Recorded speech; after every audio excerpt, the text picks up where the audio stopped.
கோலியின் career முடிவுக்கு வருகிறதா? ஓய்வு அறிவிப்பா? கோலியை முந்தி சூரியகுமார் செய்த சம்பவம். T20 உலகக்கோப்பை கிரிக்கெட் தொடரின் சூப்பர் 8 சுற்றுகள் தொடங்கியிருக்கிறது. சூப்பர் 8 சுற்றில் குரூப் 1 பிரிவில் இடம்பெற்ற இந்தியா இந்த சுற்றில் தனது முதல் ஆட்டத்தில் ஆப்கானிஸ்தான் அணியை எதிர்கொண்டது.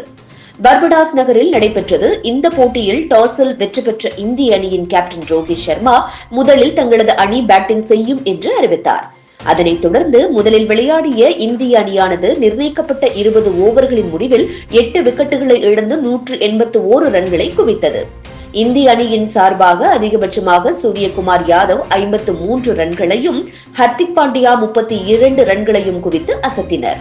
பின் 182 ரன்கள் என்ற இலக்கை நோக்கி களமிறங்கிய ஆப்கானிஸ்தான் ஜஸ்பிரீத் பும்ராவின் அபார பந்துவீச்சுக்கு ஈடு கொடுக்க முடியாமல் அடுத்தடுத்து விக்கெட்டுகளை இழந்து தடுமாறினர்.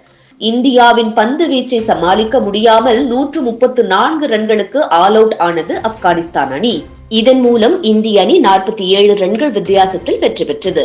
இந்த போட்டியில் இந்திய அணி சார்பாக அற்புதமாக ஆட்டத்தை வெளிப்படுத்திய நட்சத்திர வீரர் சூரியகுமார் யாதவ் 28 பந்துகளில் 5 பவுண்டரி மற்றும் 3 சிக்ஸர் என 53 ரன்கள் குவித்து அசத்தினார்.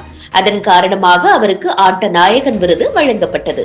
இந்த நிலையில் நேற்றைய போட்டியில் பெற்ற ஆட்ட நாயகன் விருதுடன் சேர்த்து சூரியகுமார் யாதவ் தனது 64வது போட்டியிலேயே 15வது ஆட்ட நாயகன் விருதை பெற்றிருக்கிறார். அதன் மூலம் இந்திய அணியின் மற்றொரு நட்சத்திர வீரரான விராட் கோலியின் முக்கிய சாதனை ஒன்றையும் அவர் சமன் செய்திருக்கிறார்.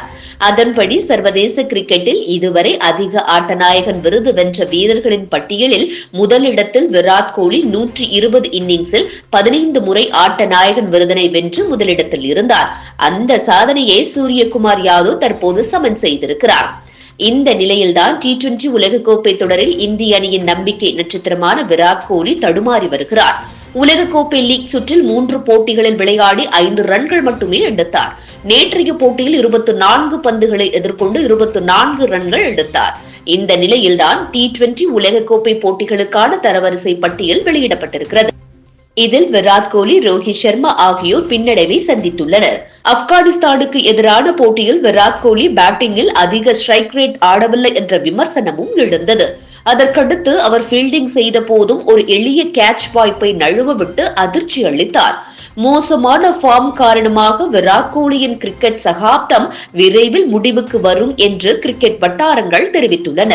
மேலும் கடந்த IPL போட்டிகளில் மட்டும் ரன்களை குவித்த விராட் கோலி உலக கோப்பையில் தடுமாறி வருகிறார்.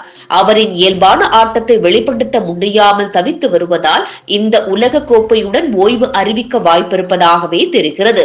கோலியின் இடத்தை நிரப்புவதற்கு சஞ்சு சாம்சன், சூரியகுமார் யாதவ், ருதுராஜ், ஜெய்ஸ்வால், சுப்மன் கில் போன்றவர்கள் இருப்பதால் விராட் கோலி இந்திய அணியில் இடம்பெறாவிட்டாலும் பெரிய இழப்புகள் இல்லை என கிரிக்கெட் ஆலோசகர்கள் கருத்து தெரிவித்து வருகின்றனர்.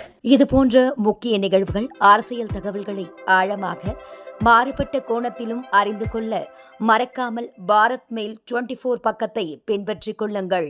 உங்கள் ஒவ்வொரு ஆதரவும் இதுபோன்ற பல நிகழ்வுகளின் பின்னணியை அறிய உதவும்.